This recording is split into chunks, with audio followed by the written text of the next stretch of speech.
All right, Jess. Great. Thanks for having me, Ruch. You're welcome. Nice to meet And everyone. thank you for coming. We labeled this the -1 to now series. And, I'd love to hear your story about the -1 to the information.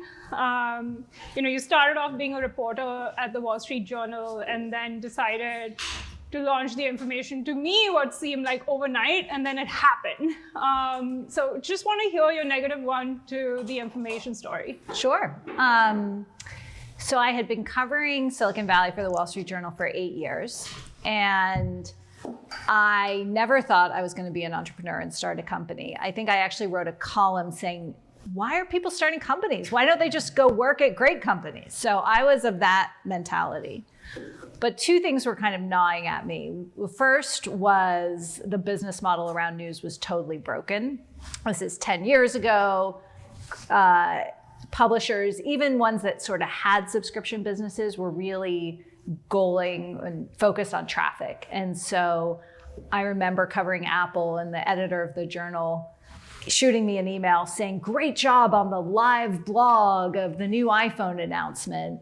It generated a lot of traffic. And I was like, you kidding me? I don't want to sit here and talk about, Phil Schiller's shirt color to generate more traffic to this live blog. Like, that's not the kind of journalism I want to do. So the industry was very focused on traffic and page views. And at the same time, I thought technology was very poorly covered as a business.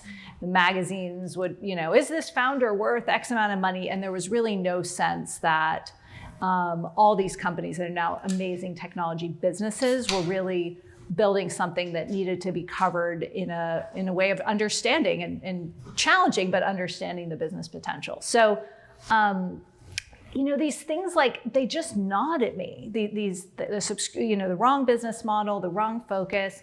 I think I had an idea. Well, maybe the journal should start a tech magazine. This is a stupid idea. And I remember going in, meet with the editor and saying, like, well, what if we kind of just did this kind of really good coverage, but we needed to carve out a separate product and we need to only focus on this. And it was sort of in that probably a month of sort of banging on the doors of the higher ups who wanted nothing to do with me that I realized I had to just go kind of do this on my own. And I think I made the choice to do it very quickly. Really probably over 2 or 3 months to leave. And then, from there it was sort of like, shoot, I have to start writing. And luckily the internet is really good at that. And I put up jessicalessin.com, which my husband mocks me about to this day, as a great old WordPress site. And we just kind of started. So in some ways a compressed timeline, but I think that experience of kind of being inside a legacy news organization, covering tech, realizing, oh my God, this industry has no idea what's really coming for it, and is going to be disrupted in a lot of ways, but also seeing the potential that great publications could use technology to build amazing products that would further their journalism. But no one was kind of seeing it that way at the time. That sounds pretty cool. It sounds like she saw an opportunity and then grabbed it. In short. But I guess digging, first off, I should ask you, for me, what were your fears when you were making that decision and taking that plunge? Yeah. It's a good question, because I think I have a tendency, like many entrepreneurs, to gloss over in part because my brain has evolved. But also, to keep me honest, I have photos from actually the period of making the choice where I'm like a wreck, and so there were a lot of fears. I think my biggest fear was that I'd regret leaving because of the opportunities I'd been leaving on the table by staying inside a big newsroom. I am my dream job has always been to run a large newsroom and have, the impact and the energy of, on a daily basis, shaping the news. And I love working with reporters. I love being able to lead coverage. And when I've thought about, my biggest dreams in my career, they involve kind of leading a substantial, significant newsroom. And I think for so long, I thought I would just kind of climb the journal ladder to such a role. And so I think I was worried that kind of by saying, no, actually, I'm going to build that newsroom that I'm going to lead, it was like, what would I be leaving on the table? What kind of amazing opportunities would be there for me? So that was very hard. But I wasn't worried about failing, in part because I knew that I would fail, because I've covered so many startups that I just kind of had this, and my husband's an entrepreneur, so I just kind of, I think that's a little bit different. I knew there'd be ups and downs. I knew there'd be like a lot of thrash.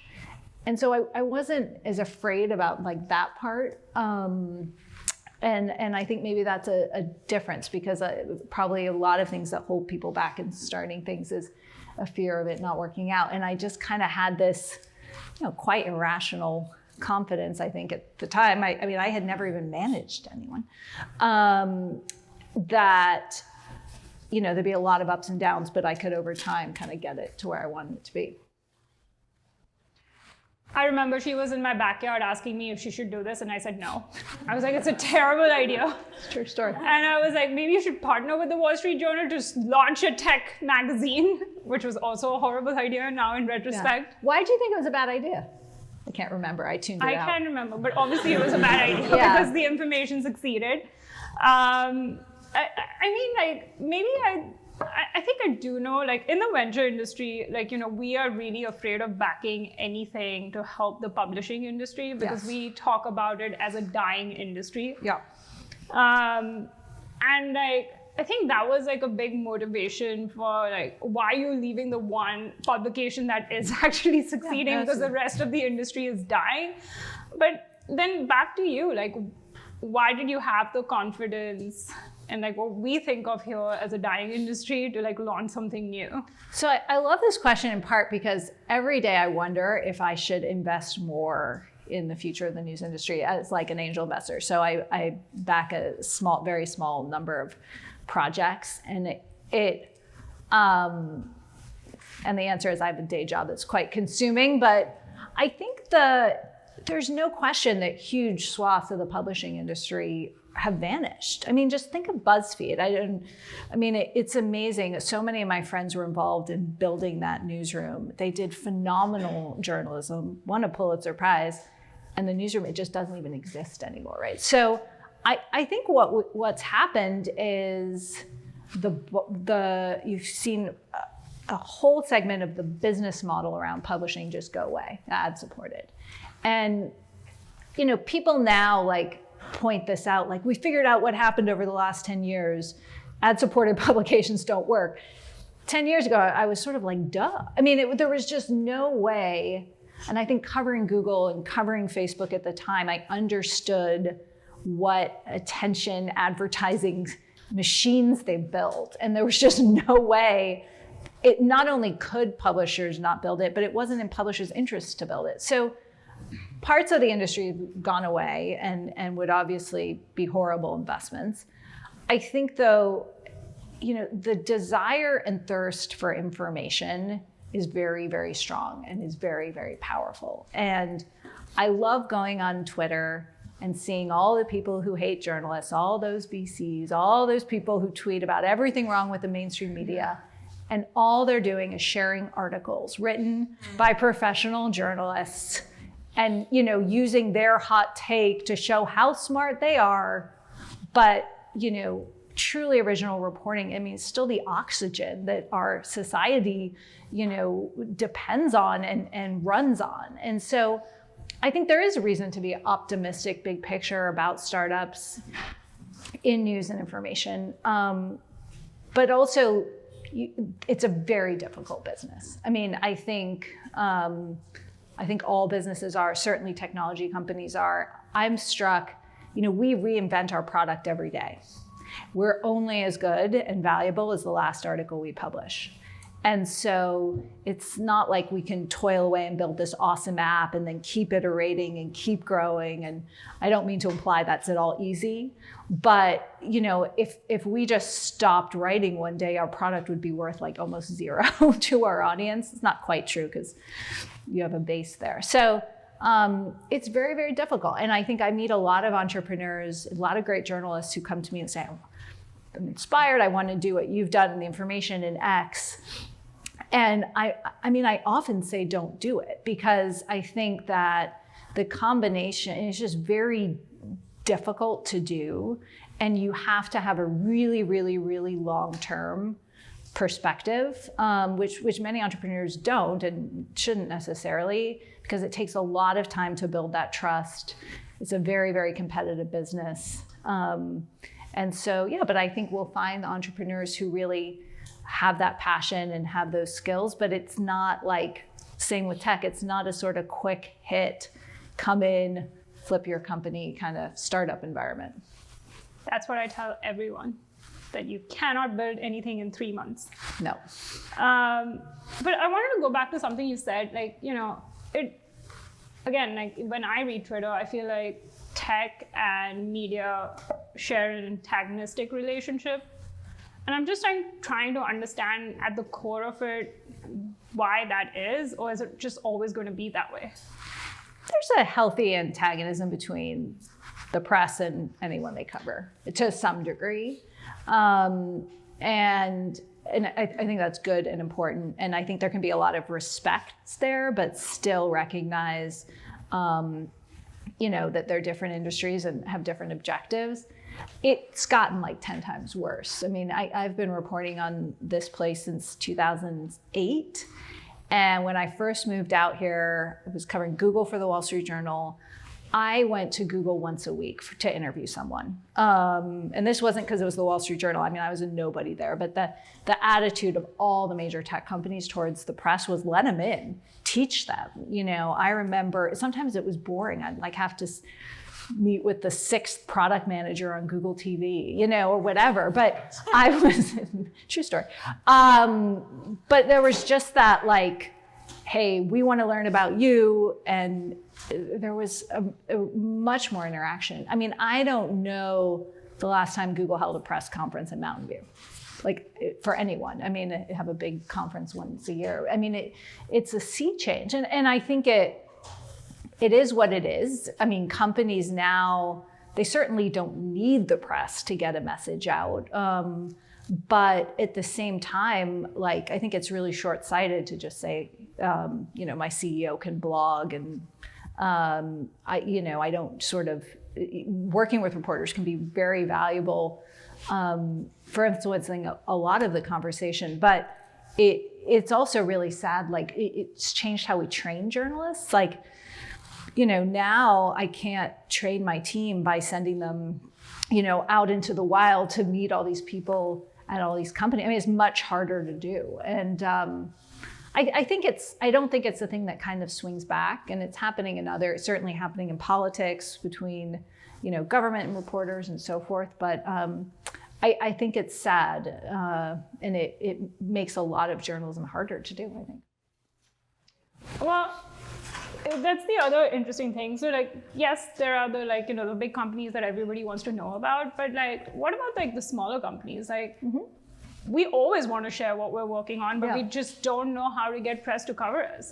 How does someone who's working on a startup or a cool idea or and it just feels like the stories are just so boring again, because it's so-and-so raised this round of funding, or so-and-so venture capitalist invested this amount at $1 billion valuation. That's not really interesting. So how do the newer entrepreneurs, the younger startups actually get into the information? Yeah. Well, I also love this question. I mean, I think it just starts by reaching out and building relationships with reporters, and not just in I have to cover this fundraising announcement kind of way. And would the reporters take the call or meet people for coffee? So I think it depends, and there's certainly a lot fewer of them, but the way to get a reporter to meet you for coffee is to give them a story, not like necessarily a scoop about a fundraising, but give them a story or theme or idea that they're gonna be really interested in. So I'll give you guys a good example, right? Like, I mean, really, I'm trying to think of ones when people have come to me where it's been most successful. But a great example is like, say something related to the talent market in Silicon Valley, right? So it's not a story directly about your company per se. Maybe it's a story that this reporter or editor is going to think, might have broader appeal than just focusing on one company. But it's like, there's a big shift underway. All of a sudden, instead of hiring people from Stanford, we're hiring people from whatever, right? Just these kind of observations and things that you're a part of that are maybe framed as a little bit more bigger picture. And I think when you can do that, right, the reporter or editor, we just love a great story. And it's a very competitive industry. So we want to have it before Bloomberg has it or the New York Times has it. And I think being able to kind of approach those conversations with sort of a notebook of ideas and observations that could pique a reporter's interest for something bigger is a great way to build relationships with reporters. And then, of course, your company is going to be the opening anecdote of that story because you have some touch point to it. And I think that can work really well. And you can also tie it, like if there's something, right now, right, so many people have San Francisco, they're calling San Francisco dead. Obviously, that's not the case. You guys are all examples of that. I think that's the kind of angle that could really get an editor or reporter interested. But, everyone's busy and has a lot to do. So, and I'm an example of that, and my friend's an example of that. And, that's the kind of conversation that I think coupled with, and by the way, here's how we're reinventing, computer vision or whatever, is kind of a backdoor into that. I think also why journalists, it is a really important question too, because I remember when I was at the Journal, actually, I know you guys just had Sam here, but the way I met Sam Altman was I was the only one at the Journal who would write about Looped, his mobile friend-finding app in 2008. And he was like kind of pounding the pavement, like looking for reporters to write about his app. And everyone else was busy and I wasn't. And I was interested in the app.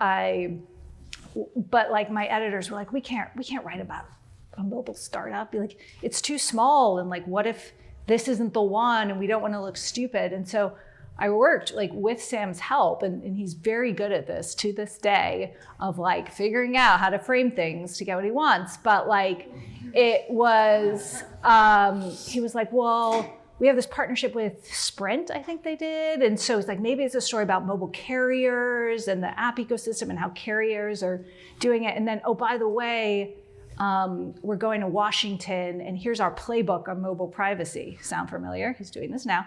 And this could be a story about mobile privacy and how carriers are gonna catch up and blah, blah, blah. And I got it done. I got on the front page of the Wall Street Journal.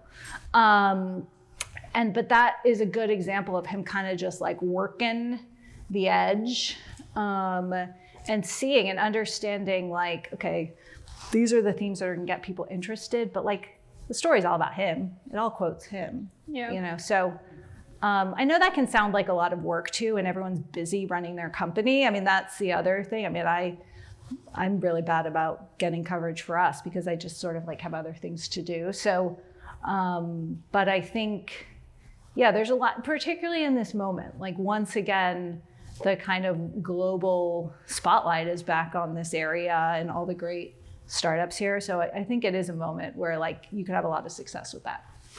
So I just recently did this with The Information.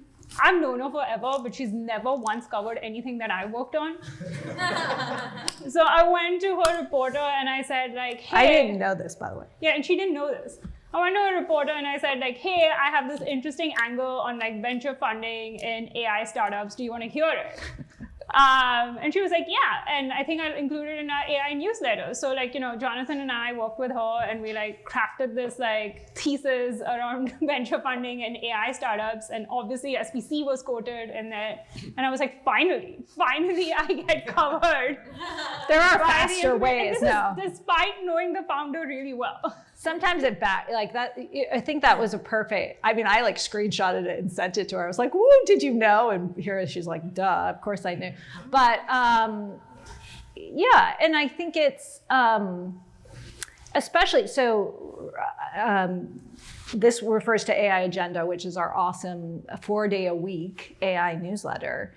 And if you put, Steph, who writes it, like 4 days a week has to, I mean, there's a lot of AI news, but like, it's a great example of, if you can come in, this is just great business. If you can solve a problem for someone, right, they're more likely to kind of engage. And so there are those places that just we have an endless kind of thirst for things. And also building, last thing on how to work a reporter, but especially our reporters at The Information, like we're really trying to build long-term relationships, like for coverage and for, having people in the industry, whether or not they even work at a company directly on your beat, right, that can really be those kind of Sherpas to understand where things are going next and help find the next story. And so being able to position yourself not just as the expert on your product, but kind of having those broader industry perspectives is really valuable, because then the reporter's brain's going off like, oh, I could call this person on this next thing and they might be able to help. So just thank you for that. I think that was really useful. Have not heard it articulated like that, but again, I'm also trying to navigate the press and like randomly tried this angle and it works. It is the only cold email. I mean, I know the reporters, but that they instantaneously respond to versus me like pinging them like, day over day, week over week, convincing them to write something. But on the flip side, how do you get so many scoops? Do you cultivate sources? Do you have bugs somewhere? Like, what's the deal? No bugs.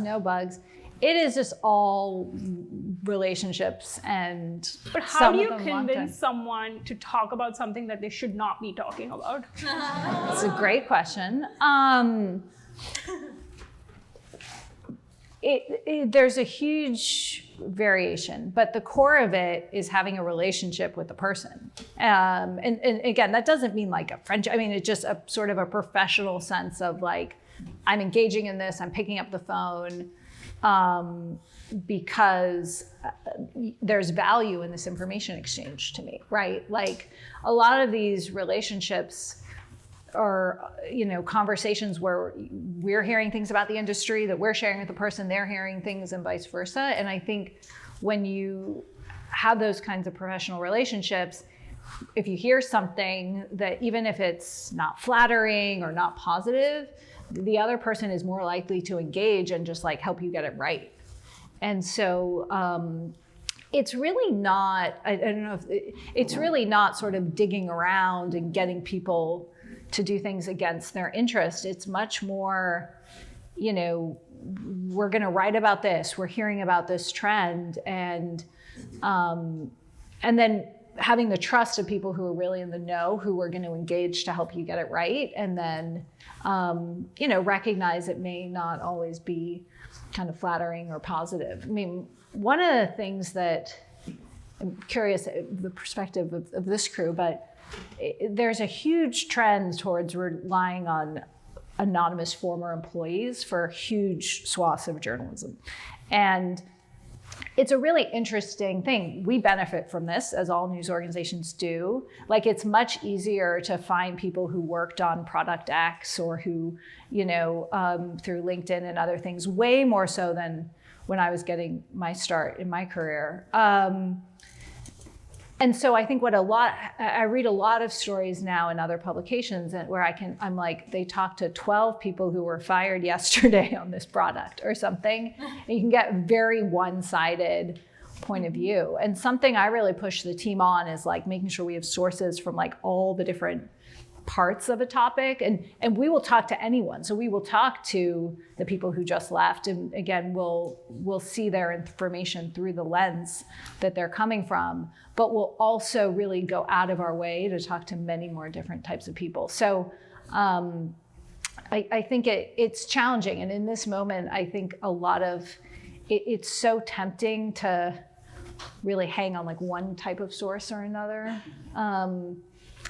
But yeah, there's nothing about this job that's tricking people into being irrational. I think maybe that is a perspective from the outside. Everything is like, people may disagree what's in someone's interest or not, but people are really engaging because they find value in it, or they want this information out there in the world, in some way. Okay, I have one last question about the business, and then I want to pick your brain. There are quite a few at SPC actually who want to start cash flow positive businesses, not raise outside venture capital. Yes. Have strong business unit economics, and I believe that's how you run the information. Any tips? So you should tell them that you've not raised outside capital, but any tips for people who are interested in that line of business? Yeah. So I bootstrapped the company, and we've never raised outside funding, and the team is really large. So OpEx is not cheap. Yeah. I think it is. I mean, not to sound silly about it, but like that discipline is it's really important, right? Because to be able to say, in the competitive world and competitive industry, I'm gonna find some demand for my product, and like that's gonna be my oxygen. So I think first bit of advice would be like, don't get defensive about it. Like if that's the path that you've chosen, just you can always also change it and be open to other paths. But like, I think it is actually something that is very rewarding as kind of a business and makes you like an excellent business. And there are always other doors open. The exercise I always do, and I say it and I also do it, is like every 6 months in the beginning, I would say, okay, if I had, a couple million more dollars in the bank, would my strategy be different? And if it would be, then I would think about raising outside money, right? And I would be honest about that. Like I would say, okay, my strategy would be different. Would I invest in, a big video operation? And then I would think, no, but I'm not particularly good at doing video. I don't think video is a good business model. Just because everyone else is doing it, I wouldn't do it. And I would kind of go through. Or I'd say, yeah, I'd love to hire 20 more reporters, but today, could I find the type of talent I need? I don't just need any reporter, I need a certain type of reporter. And I think that's like a healthy exercise. And if the answer is yes, then you can kind of recalibrate. But the answer hasn't been yes yet, so we're sticking with it. Awesome. Okay, I'm going to shift because one of the things that's really fascinating about Jessica is she has a bird's eye view on a lot of things that are happening. So if you need a quick pulse check, she's the best person to go to. And I can almost guarantee that a lot of CEOs of big companies do that exercise with her to get that pulse check. So I'm going to take this time and take advantage of that and ask her a few things. First, there's a lot of hype in AI. What types of startups have been the most promising and substantial? And do you think there's a lot of overfunding and hype or not? So I think incredible startups will be built off this AI boom. I don't know what they are yet, but that's not my job. It's your job. And so I think that we're kind of at that moment where the iPhone's been built, but like Uber hasn't been built. This is my kind of analogy in my head with coverage. So I have no doubt that entrepreneurs are going to build amazing businesses off the foundation models and like whatever else is to come. But I think at the same time, there are shifts in the industry that make it hard for startups. So it's been fascinating to kind of watch the acqui-hire of Inflection, all these AI companies that were trying to play more in foundation model layer or whatever the layers are that are just way, way, way, way too capital intensive, and they're kind of going out of business or getting gobbled up by the big guys. And I think smart entrepreneurs could probably see that coming, but like the fact that you had so much money flowing in to these things that it's now very clear are just going to be problems that are too expensive. And, OpenAI, Google, Microsoft, and Meta are basically going to end up owning a lot of that part of the AI stack. It's kind of interesting to me. Like, I think it seems obvious now, but 12 months ago, those companies were raising a lot of money, and that cycle happened really fast.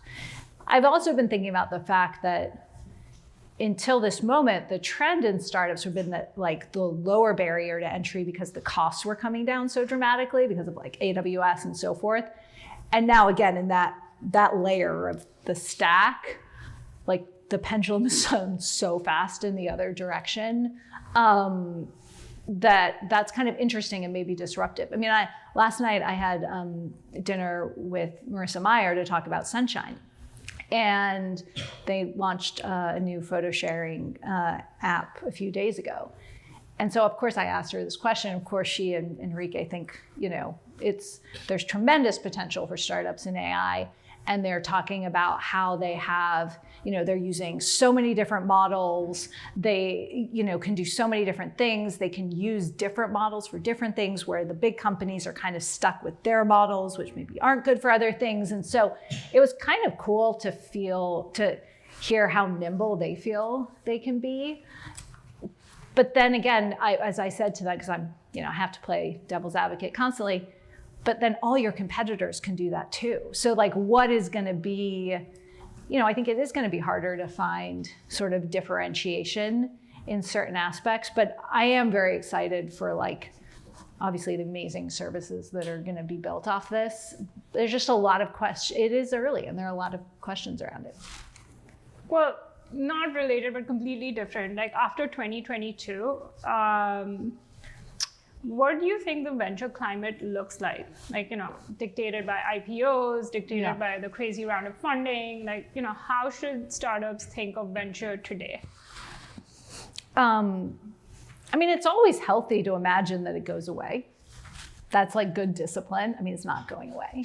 But I think it is very, you just have so much more leverage and option value, right, if you don't need the money. And so I think that's a great way to run, to have that framework. Let me rephrase the question though, but how do you think the venture industry itself is trending? Yeah, I was gonna get there. I knew where you were going. Okay. We talk about this. You're trying to erase me from the face of the earth. So I'm like, let's just go back to my question. I taped on Wednesday. So my husband Sam and I and the Morans have a podcast called More or Less. You guys should check it out wherever you get your podcasts. It's a weekly. Well, actually, I won't say that because we're on the record. But it is we just talk about the topics of the week, and we talk about this topic this week. I don't think venture,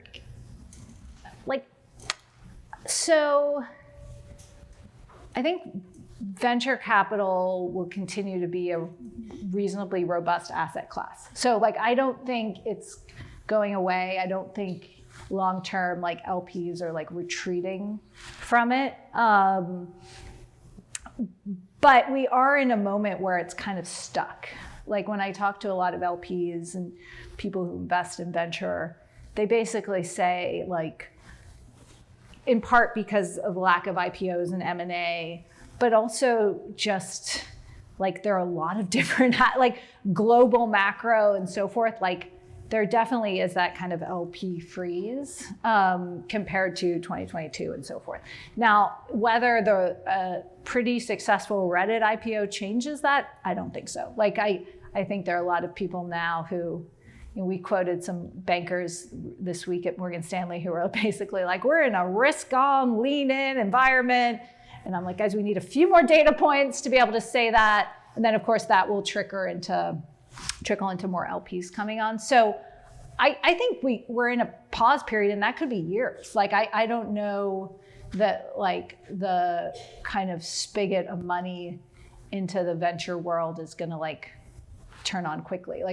But there are a lot of other investors, though. I mean, sovereign wealth has become a huge theme, and so I think you're going to see kind of money coming in, but I think it's going to be like stuck for a period of years potentially. So would you say that as it trickles down to entrepreneurs, like are venture capitalists tightening, just like at a more like tightening belts around valuations, or they're becoming more optimistic, like maybe not the 2020 or 2021 periods, and are like, I think it depends a lot on the firm. With that? I think it depends a lot on the firm, because you have a lot that, you have some that are basically like, what have they raised? What are they ready to allocate? You can't really sit on your capital and do nothing. Like, investors are going to invest, but at the same time, you don't really want to be out there fundraising in a big way. So I think it really depends. I mean, one of the things I hear a lot from investors is that it's still unclear how to invest in AI. And by that, I think, I mean, like, you're not going to go in at around like that Amazon prices at 2 billion, right, with Anthropic, or, and then if something's really, really early, you can't put that much capital to work, right? This is where you guys play. So I think there's a lot of figuring it out is kind of how I would describe it. But like, investors are always going to want to back great entrepreneurs at the early stage. But I think like a lot of firms are now trying to figure out like how, it's like cash on cash return. Like, you have to be able to put, if you raised $1 billion fund, you have to be able to put, hundreds of millions of dollars to work. And so we're seeing just a ton of secondary action, which is kind of fine, but is also kind of,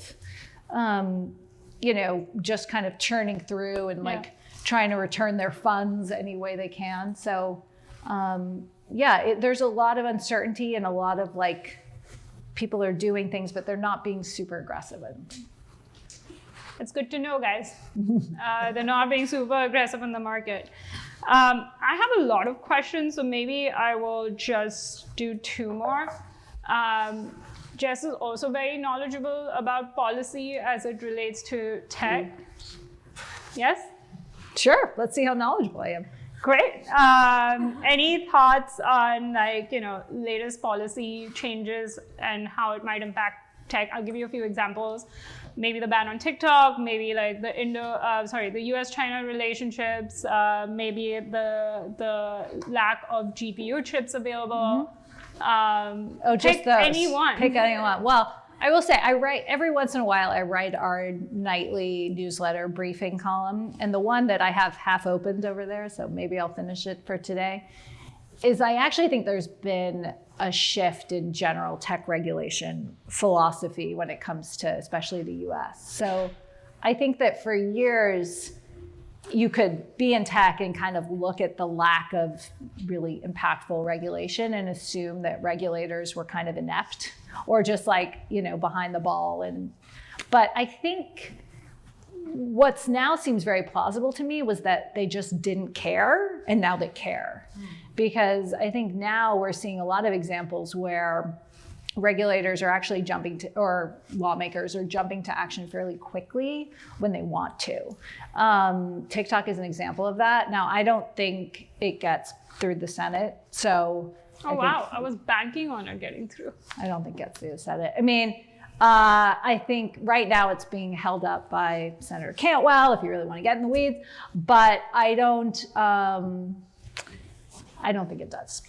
And if it did, I don't think it survives like a First Amendment kind of challenge. It's very hard to ban a very specific app under the United States Constitution, although what happened with Huawei is probably the best example. So, but yeah, like that took TikTok by surprise, which is another, maybe it shouldn't have taken TikTok by surprise, but I think it's an example of moving very quickly. We have a piece today too about the FDIC really pressuring the banking partner of Mercury, the fintech company, and that is just the latest in a huge wave of like a 360 on like fintech regulation. Obviously, we had SBF sentencing today too. So on regulation, I think it's very possible that, I mean, yes, regulators are slow. Yes, they're always going to be behind a little bit, but I think the lack of action has also been one of like lack of will, and that if that shifts, the landscape could shift very much. On the U.S. and China, it's totally fascinating to me. When I started my reporting career, we have a Hong Kong bureau because I used to go to Beijing 3 or 4 times a year for reporting trips. So whether I was covering Google in China or whatever, obviously we're in a completely different landscape. And I think, it's just going to be a war over compute, over chips, over AI. I mean, it's just going to be a really majorly competitive kind of business story, especially EVs as well, and really not much of anything cross-border. But I still think. So do you think we're going to do manufacturing here in the US? Well, Sam Altman does, obviously, with $7 trillion. I mean, I was asking what you. Yeah, no, I know, but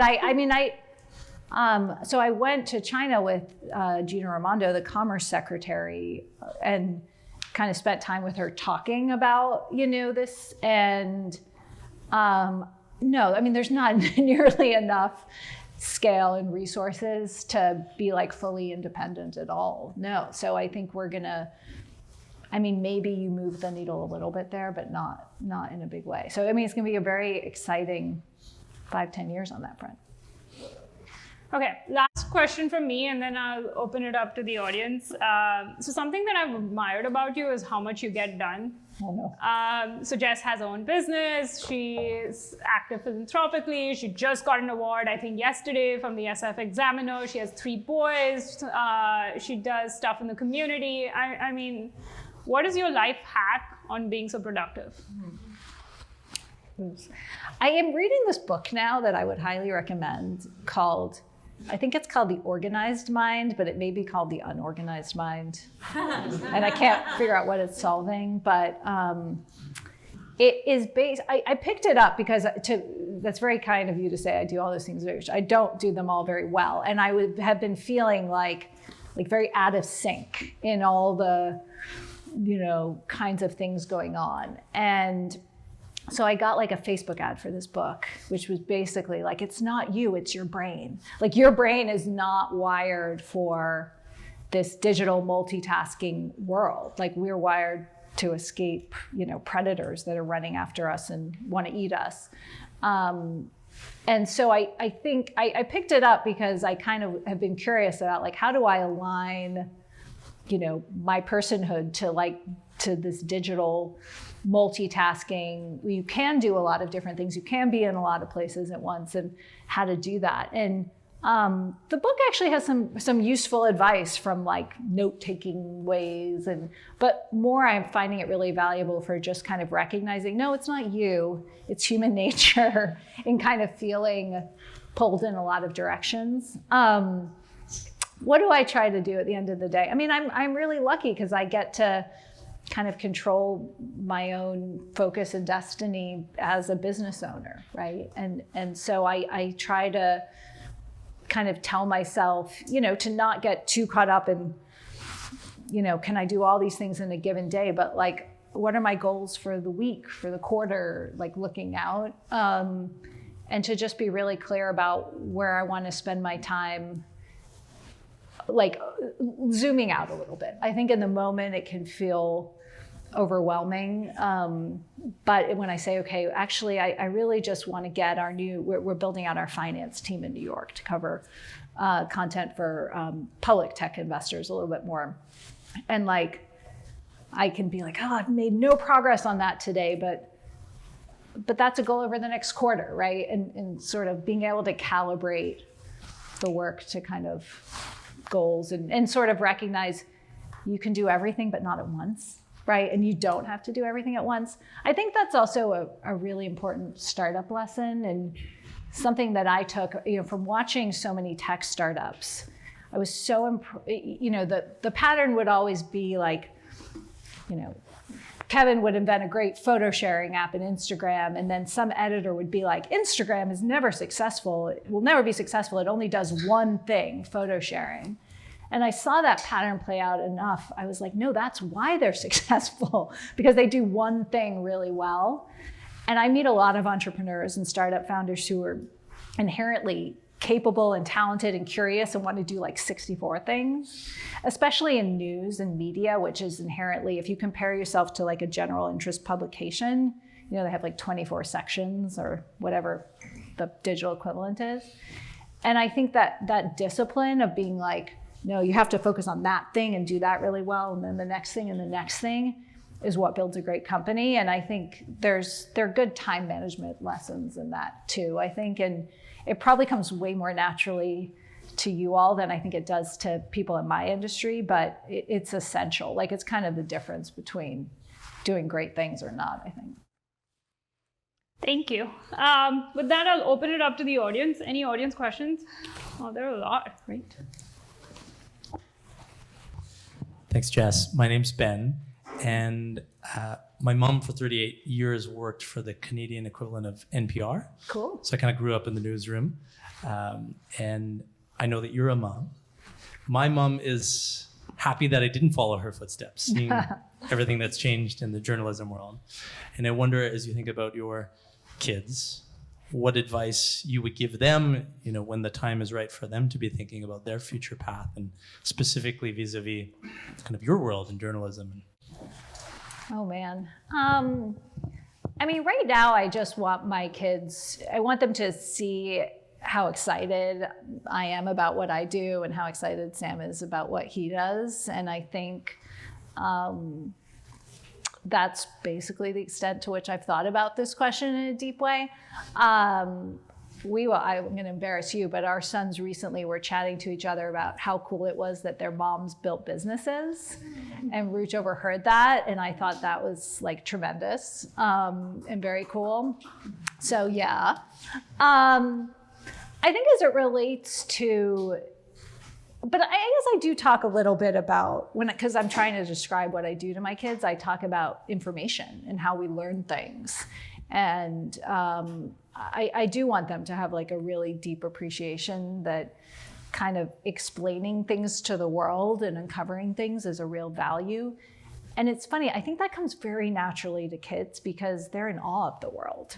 So I say that, and they can make all these connections between, a book report that, my kids don't do book reports, but like, oh yeah, that time when I found that flower and that was so cool, right? So I think as a society, like that's a great opportunity for us to really just instill appreciation for like learning, which is sort of what journalism is. But yeah, I don't know. My son also yesterday, Ruchi mentioned this recognition, and he also said something. It was like, well, Mom, yeah, you are really inspiring but they probably knew that because they checked my reports at school. And I was like, oh my God, what's going on? But like, I think also just as parents, like, our kids to kind of, we spend so much time working, like if they can appreciate like our joy for what we do, like that's really very precious, so.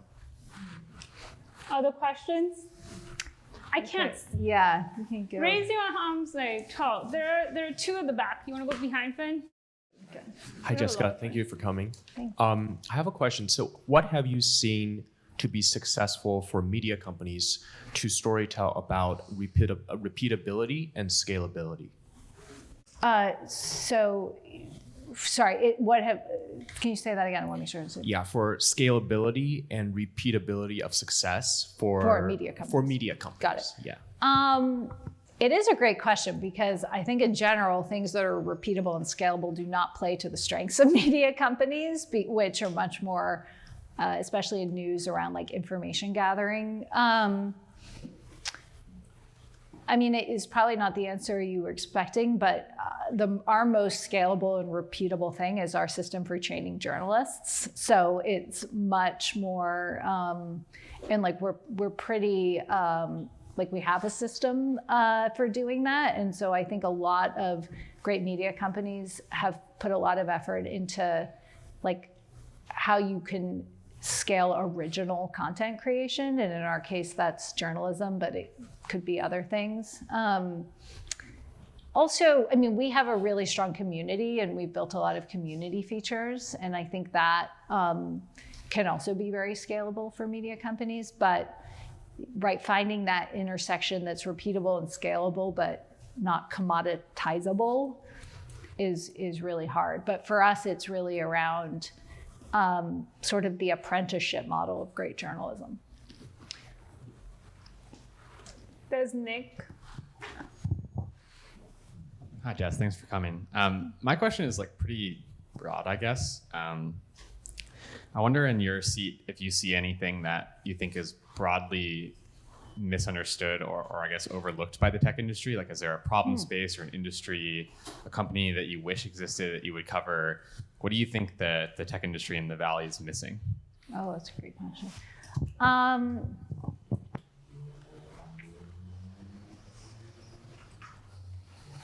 You know, I would have to answer that by thinking about what I know the most about with kind of news, because, you know, I'm not sort of smart enough to answer that in other domains. I think I'm going to answer a big question with a big answer, which is, I think the small things, right? Like, I think one of the things that I've learned from my experience is that you can build a really valuable business without millions and millions of users, right? I mean, we have hundreds of thousands of them, so I mean, it's not tiny. But I think sometimes that is a mistake that the tech industry kind of makes. I think there's the things that I'm interested, like personally, like around health and wellness and tech, or example, like I think they're interesting companies in a lot of areas. The stuff that we built, because it didn't exist for us, is a lot of our kind of back end, like growth hacky kind of customer, you know, knowing your customer, knowing our subscriber kind of stuff. So in my industry, that was like completely overlooked, but it's a tough question, I think. But in general, like, I think a lot of good things are probably overlooked because their markets are thought to be like too small. And tech has this like superpower of making the small really big because you can find all of them, right? So I think a lot about that in terms of our business. You mentioned about focus quite a few times, that there are many things to do, but you choose to do what you're excellent at. That's how I kind of heard that. But if you could elaborate or walk us through exactly how you say no, because video is exploding, short form is exploding, and like there are 5 different things that you could like do with repurposing content. And so I'm guessing you get pitched a lot of this all the time and you think about it, but how do you kind of decide what to actually say yes to or no to? You have to say no to most things, honestly. And you have to have a culture where like your team's, you know, like the team is sort of aligned with that, right? Like, so I actually think it starts when we're hiring people. And if someone says, well, have you guys thought about this? Have you thought about that? I'll instantly say, yes, here's why we didn't do it. And here's why we would never do it. And I kind of almost go to the extreme of making that case so that I'm filtering for people who kind of have that same focus. Because I actually think as a founder too, and many here, you have I feel incredible responsibility to my team and our subscribers. And so like the hardest part of saying no is like, oh, am I leaving something on the table for them? And so just being kind of surrounding yourself with like a community that is aligned in their expectations. Like information subscribers aren't paying for us for short form video. But if we had launched in a certain way and pitched ourselves in a certain way, we would have kind of set that expectation. So the other thing I do a lot is I say not now. Like we're never gonna do short form video, but like it sort of, when you're saying no to people or opportunities, realizing that like you don't have to shut the door. And so, I mean, I had this recently, there was an amazing journalist who years ago I had tried to hire. She went off and did her own thing. It's very successful.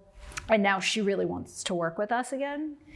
But she has a different kind of entity, and figuring out how to work together is like a little bit challenging, and I feel deeply would just distract us, even though this is someone who, again, I tried to hire many times. And so I actually found myself, I'm like, am I really saying no to working with this person after, the hot pursuit? But I didn't say no. I said, like, okay, can we put something on the calendar for 4 months from now, even so I don't forget, right? Like, just to continue the relationship, and like email me anytime. And so that was a no, but there still could be opportunities to work together. Sure. We have one at the back. Thanks. You have to stand up and ask a question. Thank you. Hi, Jessica. Hi. You noted your observations in sort of the change in temperature and cadence of LP fund relationships as they exist today. Obviously, that has a downstream effect for entrepreneurs. From your bird's eye view, what do you see, or what do you predict in the change in, I guess, interaction from then, sovereign wealth and family offices, and how might that come downstream for folk in this room? Yeah. So this is good. This is helping me refine everything, I think. I think it's going to come downstream, but slowly, is sort of the upshot. And so I remember years ago asking someone this question. It was probably like, I've lost track of all the cycles, but I was a Goldman Sachs banker, and I was saying, is venture capital funding going to dry up? And he said, Jessica, as long as there is oil in the sand, venture capital funding will not dry up. So I'm taking him at his word. So yeah, again, investors are very, very, very, very, very rational. It's, where are they going to get their greatest return over the time frame they're looking for, right? And of course, the technology industry is going to build amazing things that have great return on capital. So I just don't, the money will come in, but it does feel stuck. And the sovereign wealth, it's fascinating. We have the head of venture at Mubadala coming to our event in New York in 2 weeks and interviewing him.